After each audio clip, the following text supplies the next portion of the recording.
Teman sehat, pernah nggak sih kamu memperhatikan tekstur air manimu sendiri setelah ejakulasi? Ya kadang-kadang kok bentuknya nggak cairnya rata ya, tapi ada gumpalan-gumpalan kenyal mirip agar-agar atau butiran jelly. Nah warnanya mungkin agak bening ya atau kekuningan dan juga bentuknya padat. Nah langsung panik ya, waduh ini penyakit apa ya? Jangan-jangan spermanya rusak ini. Atau jangan-jangan ini tanda-tanda kemandulan. Nah, tenang dulu ya.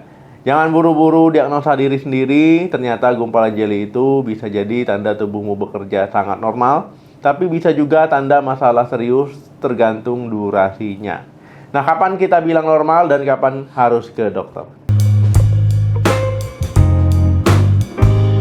Assalamualaikum warahmatullahi wabarakatuh. Halo teman sehat, jumpa lagi dengan saya Dr. Sadam Ismail. Bicara soal kesehatan reproduksi pria, kita nggak cuma bicara soal jumlah sperma, tapi juga soal konsistensi atau kekentalan air maninya. Nah, banyak pria yang DM ke saya, ya khawatir karena spermanya keluar menggumpal-gumpal. Ya, sebenarnya air mani itu cairan yang unik ya. Dia didesain Tuhan, punya mekanisme berubah wujud demi menyelamatkan sel spermanya.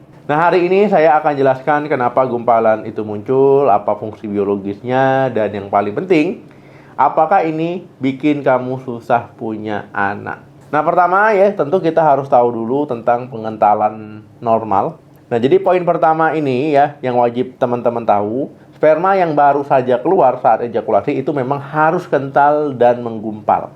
Nah, ini adalah mekanisme pertahanan alami, ya, jadi gumpalan itu fungsinya seperti lem agar sperma bisa menempel di leher rahim dan tidak langsung tumpah keluar lagi karena gravitasi. Nah, jadi kalau baru keluar langsung ada gumpalan jeli itu seringkali adalah protein pembeku yang diproduksi oleh kelenjar vesicula seminalis, yaitu tanda pabrikmu bekerja. Kemudian kita kenali aturan 20 menit ya yang kedua. Nah, ini kuncinya gumpalan ataupun kekentalan itu sifatnya harus sementara. Nah, jadi di dalam air mani ada juga enzim dari kelenjar prostat yang tugasnya mencairkan gumpalan tadi. Normalnya dalam waktu 15 ya kurang lebih sampai 30 menit setelah ejakulasi, gumpalan jeli itu harus mencair total menjadi cairan yang encer. Nah, proses ini disebut dengan likuifikasi ya.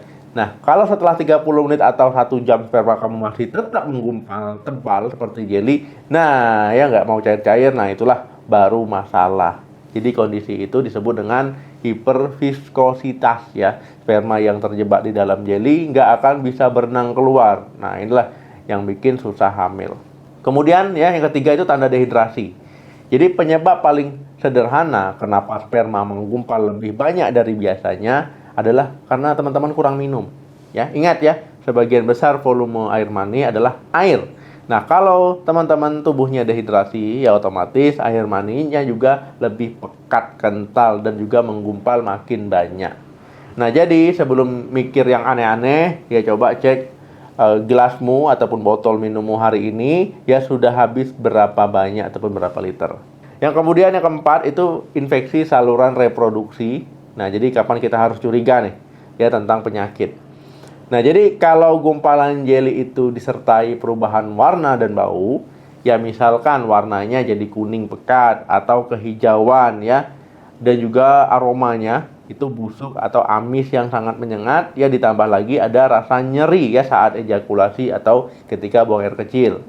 Nah, itu bisa jadi tanda infeksi bakteri ya di prostat atau di saluran sperma ya. Jadi bakteri dan juga sel darah putih yang mati itu bisa membentuk gumpalan-gumpalan kotoran. Nah, ini harus diobati dengan antibiotik ya kalau penyebabnya infeksi bakteri. Yang kelima itu aglutinasi atau sperma saling menempel. Nah, jadi ya ada satu kondisi medis yang namanya aglutinasi, ya ini beda dengan gumpalan jeli biasa. Nah, ini terjadi ketika teman-teman ya sistem imun tubuh itu menyerang sperma. Jadi antibodi anti sperma. Nah, akibatnya apa? Kepala sperma saling menempel dengan kepala sperma lain ya, atau ekornya dengan ekor lain ya.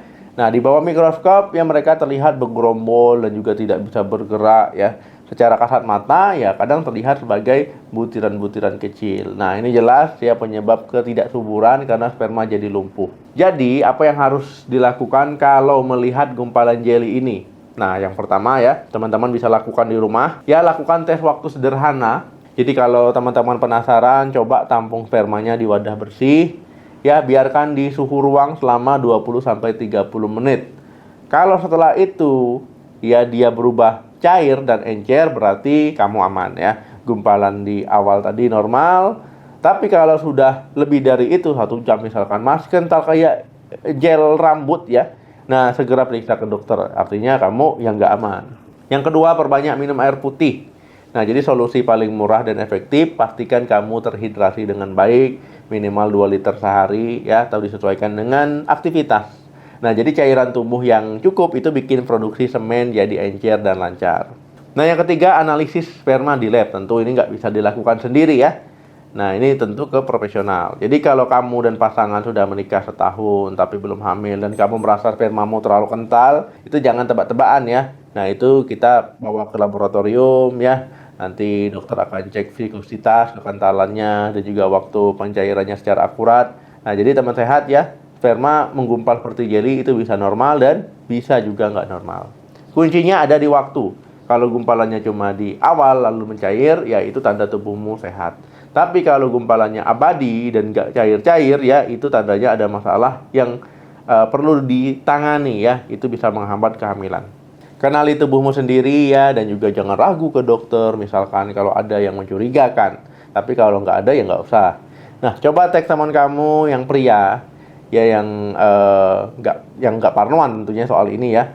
Nah, jadi apakah ada masalah yang sama? Nah, tulis di kolom komentar tentang apa mitos juga boleh ya, tentang sperma yang sering kamu dengar. Nanti kita bahas sama-sama. Jangan lupa like dan share video ini sebanyak-banyaknya, dan juga jangan lupa subscribe channel ini untuk informasi kesehatan penting lainnya. Terima kasih yang sudah nonton sampai habis ya. Jaga kesehatan selalu, jaga kesehatan aset masa depanmu, dan sampai jumpa di video berikutnya. Salam sehat.